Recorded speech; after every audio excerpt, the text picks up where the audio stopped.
Important information आपको ध्यान ये रखनी है कि पास्ट इंडेफिनिट टेंस को इंडिपेंडेंट टेंस बोला जाता है, लेकिन पास्ट परफेक्ट टेंस को डिपेंडेंट टेंस बोला जाता है। क्योंकि जितने भी स्टेटमेंट आप पास्ट परफेक्ट टेंस से बनाओगे, मैं आपको समझाता हूँ एक बारी। यहाँ पे देखिए पास्ट परफेक्ट टेंस है ना, अगर मैं बोलूँ द पेशेंट हैड डाइड, या इसमें मैं एडवर्ब ऑफ टाइम लगा दूं, the patient had already died, patient तो पहले मर चुका था। क्या आपको ऐसा नहीं लग रहा ये बातें अधूरी हैं? मर चुका था किससे पहले, क्या होने से पहले, कुछ तो बताओ। तो यही कारण है इसको डिपेंडेंट टेंस बोला जाता है।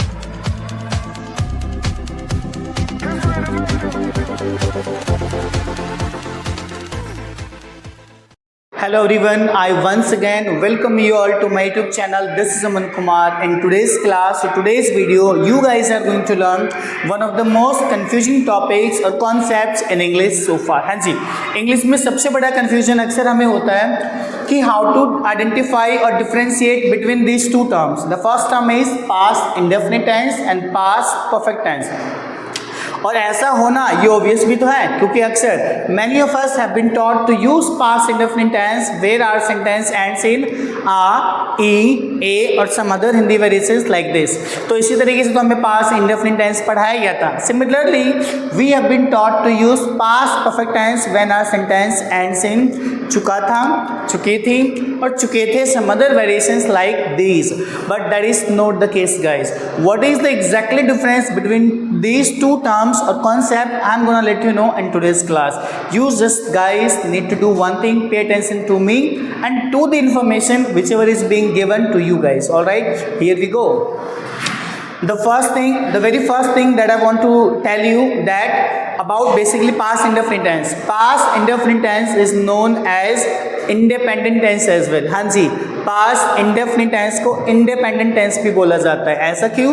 क्योंकि जितने भी सेंटेंस आप पास्ट इंडेफिनिट में बनाते हैं, पास्ट इंडेफिनिट टेंस में बनाते हैं, उनको किसी अलग क्लोज या अलग सेंटेंस की रिक्वायरमेंट नहीं होती है। It can stand alone and properly it can give the proper sense of it, मतलब ये पूरा सेंस दे सकते हैं, तो इनको अगले क्लोज या अगले सेंटेंस की रिक्वायरमेंट नहीं होती है। लेकिन पास्ट परफेक्ट टेंस, इसके बारे में अच्छी सी information, past perfect tense is always known as a dependent tense. ऐसा क्यों? क्योंकि जितने भी स्टेटमेंट आप बना लो पास्ट परफेक्ट टेंस के, जब तक उसको अगला क्लोज नहीं दोगे, अगला सेंटेंस नहीं दोगे, that will not give you proper sense of it, यानी कि पूरा सेंस नहीं देंगे। Let me give you a couple of examples out there so that it would be easy to understand. Alright, कुछ एग्जांपल देता हूं मैं आपको। अगर मैंने बोला कि वो तो पहले ही चली गई थी, शी हैड ऑलरेडी गॉन, मैंने तो तुम्हें पहले ही बता दिया था, आई हैड ऑलरेडी टोल्ड यू, पिताजी ने तो मुझे पहले ही पैसे दे दिए थे, my father had already given me money. तो ऐसा नहीं लग रहा कि पापा ने पहले ही पैसे दे दिए थे, तो क्या, कुछ तो बातें बताओ, इसके पीछे क्या हुआ, उसके बाद क्या हुआ, कुछ तो बताओ। वो पहले ही चले गए थे, तो क्या भाई आगे या पीछे कुछ तो बातें रखोगे? जब तक आप बातें नहीं रखोगे ये सेंटेंस अधूरा मीनिंग देगा। सो यही रीजन है कि इसको डिपेंडेंट टेंस बोला जाता है, because it depends on another clause or another sentence just to complete its proper meaning. Is that clear? I hope so. हाँ जी, तो पास्ट परफेक्ट टेंस को डिपेंडेंट टेंस यूँ बोला जाता है, जब तक आप इसको अगला क्लोज या अगला सेंटेंस नहीं दोगे वो आपको प्रॉपर मीनिंग नहीं दे पाएंगे। लेकिन पास्ट इंडेफिनिट टेंस आपका इंडिपेंडेंट टेंस है, इसको किसी टेंस की रिक्वायरमेंट नहीं है, किसी क्लोज की रिक्वायरमेंट नहीं है, किसी सेंटेंस की रिक्वायरमेंट नहीं है, ये तो भैया अकेला आ सकता है। So this is what you guys are going to learn in today's class. हाँ जी, इन दोनों में डिफरेंस क्या है वो तो मैं थोड़ी देर में बताऊंगा। उससे पहले मैं बता दूं पास्ट इंडेफिनिट टेंस का यूज कब होगा, पास्ट परफेक्ट टेंस का यूज कब होगा, और जब आप दोनों के यूज समझ जाओगे तो you can easily differentiate between this two terms. Alright, बढ़ते हैं। सो जैसे कि आप देख पा रहे हैं पास्ट इंडेफिनिट टेंस, तो इसके बारे में डिस्क्रिप्शन देता हूं, please pay attention. Past indefinite tense is used talking about the action happened in the past time. हाँ जी, पास्ट इंडेफिनिट टेंस का यूज करा जाता है वो एक्शन बताने के लिए that happened in the past. One more thing you got to remember, does not matter at all how long ago और how long back it happened. ये फर्क नहीं पड़ेगा कि कितना पहले हुआ वो घटना, चाहे 1 सेकेंड पहले हुआ हो, 1 मिनट पहले हुआ हो, 1 दिन पहले हुआ हो, चाहे 1000 साल पहले भी क्यों ना हुआ हो। तो ध्यान रखिएगा, past indefinite tense is used talking about the action happened in the past time, doesn't matter at all how long ago or back it happened. all right, ये तो हो गया आपके past indefinite tense की कहानी। कुछ एग्जांपल देता हूँ तब आपको शायद समझ आ जाए। मैंने बोला 2006 में मैंने अपना ग्रेजुएशन करा था। आप 2006 की जगह पे 1906 ले लो, 1806 ले लो, जितना पीछे आपको जाना है पास्ट में चले जाइए, ये आपको अलाउ करती है। और ये इंडिपेंडेंट टेंस रहेगा, एक सेंटेंस बोलोगे आप पूरा मीनिंग आ जाएगा। तो मैं क्या कहूँगा, 2006 में मैंने अपना ग्रेजुएशन करा था। पास्ट इंडेफिनिट टेंस का रूल आपको पता होगा अच्छे से, subject then second form of the verb and then object if it is needed. ठीक है, तो मैं क्या बोलूँगा, I did my graduation in 2006। मैंने 2006 में अपना ग्रेजुएशन करा था। लास्ट नाइट तो हमने पार्टी करा था यार, so we enjoyed the party last night. हमने पार्टी का एंजॉय करा था लास्ट नाइट। तो पास्ट इंडेफिनिट टेंस का ध्यान रखिएगा, कोई भी एक्शन जो पास्ट में हुआ फर्क नहीं पड़ता कितना समय पहले हुआ, चाहे वो लाखों साल पहले क्यों ना हो, चाहे वो आपका 1 सेकंड ही पहले क्यों ना हो। तो ये तो हुई कहानी पास्ट इंडेफिनिट टेंस की। और आई होप कि अब आपको पास्ट इंडेफिनिट टेंस में मतलब कि डाउट नहीं है। Now moving on to the another concept, past perfect tense. जैसा कि इसका नाम ही सजेस्ट कर रहा है भाई, पास्ट परफेक्ट टेंस का थोड़ा सा डिस्क्रिप्शन देता हूं, then I will make you understand how to use and where to use. Alright, हाँ ठीक है। सो मैं डिस्क्रिप्शन दे रहा हूं बेसिकली आपको पास्ट परफेक्ट टेंस का। So past perfect tense is use talking about the action that happened in the past time before another action. यानी कि पास्ट टाइम में कोई और एक्शन भी हुआ होगा, अगर ये एक्शन हुआ पास्ट में तो ये भी एक्शन हुआ, लेकिन जब ये हुआ उससे पहले भाई साहब ये हो गया था। So past perfect tense is use talking about the action happened in the past time before another action. यानी कि दूसरा एक्शन होने से पहले आपका जो एक्शन हुआ उस एक्शन के साथ आपको पास्ट परफेक्ट टेंस का यूज करना है। कुछ एग्जांपल से देता हूँ, थोड़ा समझाने की कोशिश करता हूँ। मान लो अगर ये एक्शन हुआ पास्ट में और ये भी हुआ पास्ट में, I am standing in the present time, मैं प्रेजेंट टाइम में खड़ा हूँ, लेकिन पास्ट की कहानी मुझे दो बतानी है कि भाई साहब ये घटना हुआ, ये एक्शन हुआ और ये भी एक्शन हुआ। पास्ट परफेक्ट टेंस कहाँ अपना रोल अदा करता है, जब ये एक्शन हुआ पास्ट में, इसके होने से पहले भाई साहब ये हो चुका था। यानी कि पास्ट में 2 एक्शन हुआ, ये भी हुआ ये भी हुआ, जब ये हुआ इससे पहले भाई साहब ये एक्शन हो चुका था। समझ आया? तो ये यूज है आपके पास्ट परफेक्ट टेंस का, ध्यान रखिएगा कि कोई एक्शन पास्ट में हुआ, उसके होने से पहले कुछ और हो चुका था, और जो हो चुका था वो आपका पास्ट इंडेफिनिट टेंस में आएगा, सॉरी पास्ट परफेक्ट टेंस में आएगा, और जो उसके बाद हुआ उसके साथ आप यूज करोगे पास्ट इंडेफिनिट टेंस। अब मैं इसके कुछ एग्जांपल देता हूँ तब आपको समझ आएगा। बड़े चुनिंदे एग्जाम्पल है जो अक्सर हमें पहले इंग्लिश सिखाते वक्त दिया जाता था कि भाई साहब डॉक्टर के आने से पहले पेशेंट मर चुका था। अब देखिए पास्ट में 2 एक्शन हुआ, डॉक्टर का आना, पेशेंट का मरना। अब मुझे ये देखना है कि पहले डॉक्टर आया या पहले पेशेंट मरा। तो जो पहले हुआ इन दोनों में से उसके साथ आपको यूज करना है पास्ट परफेक्ट टेंस, और जो उसके बाद हुआ उसके साथ आपको यूज करना है पास्ट इंडेफिनिट टेंस। तो आप ही बता दीजिए पहले क्या हुआ, पहले पेशेंट मरा उसके बाद डॉक्टर आया। जब भी तो ये बात कही जा रही है कि डॉक्टर के आने से पहले पेशेंट मर चुका था, तो पेशेंट का मरना पहला, इसके साथ आप रखेंगे पास्ट परफेक्ट टेंस, और डॉक्टर का आना बाद में। अब इसके मैं फटाक से आपको रूल मार्क कर दूं, स्ट्रक्चर मार्क कर दूं कि आप इसको कैसे फ्रेम करेंगे। और आई होप कि अब आपको इसका डिस्क्रिप्शन समझ आ गया होगा कि दोनों में अंतर क्या है, पहली बात ये, और दूसरी बात कि पास्ट परफेक्ट टेंस का क्या मीनिंग है और पास्ट इंडेफिनिट टेंस का यूज क्या है। अब मैं आपको इसका रूल बेसिकली समझाता हूँ, इसको इरेज करके। तो पास्ट परफेक्ट टेंस में सबसे पहले सब्जेक्ट को मार्क करना है। हम किसी की भी बात करेंगे वो हमारा सब्जेक्ट है, राइट है। सब्जेक्ट लगाने के बाद लगाएंगे आप हैड प्लस में वर्ब की थर्ड फॉर्म, सब्जेक्ट हैड और वर्ब के थर्ड फॉर्म। उसके बाद अगर ऑब्जेक्ट है तो आप ऑब्जेक्ट लगा दीजिए। तो ये तो हो गया पास्ट परफेक्ट टेंस की कहानी। जैसा कि हम इसमें लगभग 2 एक्शन तो बताएंगे कि ये होने से पहले वो हो गया था, वो होने से पहले ये हो गया था, तो लगभग 2 क्लोज तो रखोगे ना, ये 2 सेंटेंस। तो पहला स्टेटमेंट जो पहले से पहले हुआ उसके साथ पास्ट परफेक्ट टेंस, और जो उसके बाद हुआ उसके साथ पास्ट इंडेफिनिट टेंस। आप यहाँ पे कोमा लगाइए प्लस में पास्ट इंडेफिनिट आप कह सकते हैं। इसको अच्छे से मैं लिख देता हूँ एक बार, पास्ट इंडेफिनिट।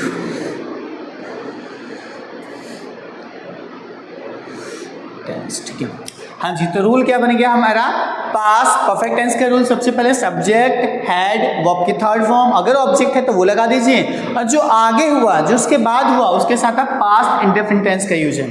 अच्छा, ऐसा ये कि आप पहले पास्ट परफेक्ट टेंस का यूज करोगे फिर पास्ट इंडेफिनिट टेंस यूज करोगे, आप दोनों को बदल सकते हो। आप चाहो तो पास्ट इंडेफिनिट टेंस को पहले ले आओ, उसके बाद आप पास्ट परफेक्ट टेंस को डालो, या तो आप ऐसे यूज कर लो, पहले पास्ट परफेक्ट टेंस फिर उसके साथ पास्ट इंडेफिनिट टेंस। एक चीज और बहुत इंपॉर्टेंट, जब आप दोनों सेंटेंस को मर्ज करोगे, बेसिकली कनेक्ट करोगे, तो कुछ हमारे वर्ड्स हैं जो आपकी मदद करेगा, जिसमें से आपका वर्ड पहले हो सकता है ऑलरेडी, दूसरा है आपका बिफोर, और तीसरा है आपका ऑलरेडी, बिफोर, कभी कभी वैन आ जाता है। एक वर्ड और आ सकता है द मोमेंट, द मूवमेंट, ठीक है। ये वर्ड होते क्या है, ऑलरेडी एक आपका एडवर्ब ऑफ टाइम है, ये टाइम को बताएंगे। बिफोर भी आपका एडवर्ब ऑफ टाइम है। अब ऐसा नहीं है कि बिफोर सिर्फ एडवर्ब ऑफ टाइम है, बिफोर आपका कंजंक्शन भी है, बिफोर आपका प्रीपोजिशन भी है, और बिफोर आपका एडवर्ब ऑफ टाइम भी है। ध्यान रखिएगा क्या कैसे है ये चीज़ें किसी और वीडियो में, बट फिलहाल ध्यान रखिएगा सारे एडवर्ब ऑफ टाइम है जो टाइम को इंडिकेट करते हैं, चाहे आपका ऑलरेडी हो, बिफोर हो, वैन हो, या तो आपका द मोमेंट हो। क्लियर है इतनी बातें? इनको यूज कहाँ करना है, जब आप एक सेंटेंस लिखोगे उसके बाद जो दूसरे सेंटेंस लिखना है, उन दोनों को जोड़ते समय आप इनमें से एक का यूज करोगे, क्योंकि ये सारे मदद करेगा हमारे सेंटेंस को कनेक्ट करने के लिए, मर्ज करने के लिए, ठीक है। अब हम आते हैं अपने एग्जाम्पल पे। तो मेरे एग्जाम्पल क्या था कि डॉक्टर के आने से पहले पेशेंट मर चुका था। तो आप सोचिए पहले क्या हुआ, पहले डॉक्टर आए या पहले पेशेंट मरा? पहले पेशेंट मरा ना, तो जो जहाँ पे पेशेंट मरा उसके साथ आप यूज करिए पास्ट परफेक्ट टेंस, और जहाँ पे डॉक्टर आया उसके साथ आप यूज करिए पास्ट इंडेफिनिट टेंस। लिख के देखता हूँ, जैसा कि अभी मैंने बताया, आप चाहे पहले पास्ट इंडेफिनिट टेंस यूज कर लो या पास्ट परफेक्ट टेंस यूज कर लो, फर्क नहीं पड़ेगा, मीनिंग सेम है। तो अब मैं पहले क्या कर रहा हूँ कि पहले मैं पेशेंट वाला, यानी कि जो पहले से पहले हुआ वो वाला टेंस डाल रहा हूँ कि पेशेंट मर चुका था। तो सब्जेक्ट मेरा कौन है? पेशेंट, द पेशेंट, उसके साथ मुझे हेड लगाना है, द पेशेंट हैड, और मरने की इंग्लिश डाई होती है, third form died. So the patient had died. जैसा कि अभी मैंने बताया था, इन चारों में से जो फिट हो वो आप लगा दीजिएगा। तो मुझे क्या कहना था, the patient had died, patient मर चुका था डॉक्टर के आने से पहले। तो ये पहले का सेंस आई होप कि आपको बिफोर से आ रहा है, तो आप क्या करेंगे, यहाँ पे बिफोर लगा दीजिए, बिफोर। अच्छा, यहाँ पे कोमा लगा सकते हैं, कोमा लगा दीजिएगा क्योंकि सेंटेंस यहाँ पे खत्म हो चुका है। So the patient had died before, अब आपको पास्ट इंडेफिनिट टेंस का यूज करना है, बिफोर द डॉक्टर,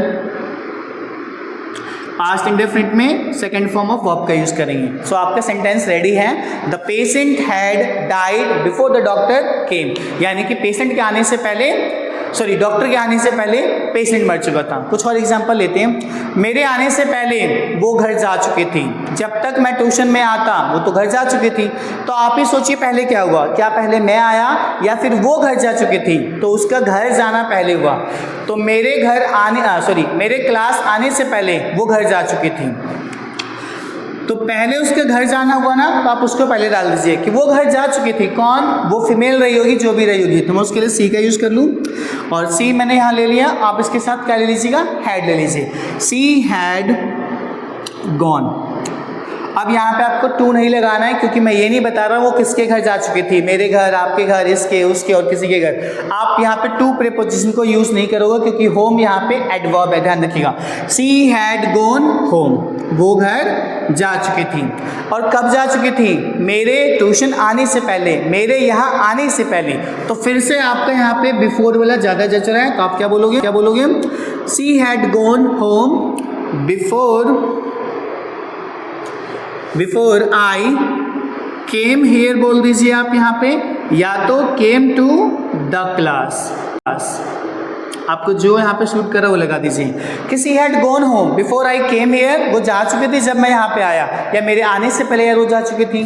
समझ आ रहा है? आई होप थोड़ा कॉम्प्लिकेटेड होगा, क्योंकि भाई अक्सर होता है और हमने हिंदी से पढ़ा है, तो हिंदी वर्जन आप हटा दीजिए कि लास्ट में चुका था आ रहा है, चुकी थी आ रहा है, ऐसा कोई फर्क नहीं पड़ता। क्या सोचना है आपको, पास्ट परफेक्ट टेंस आप वहाँ यूज करोगे जब पास्ट में दो एक्शन हुआ, ये भी हुआ ये भी हुआ, लेकिन जब ये हुआ उससे पहले ये हो चुका था।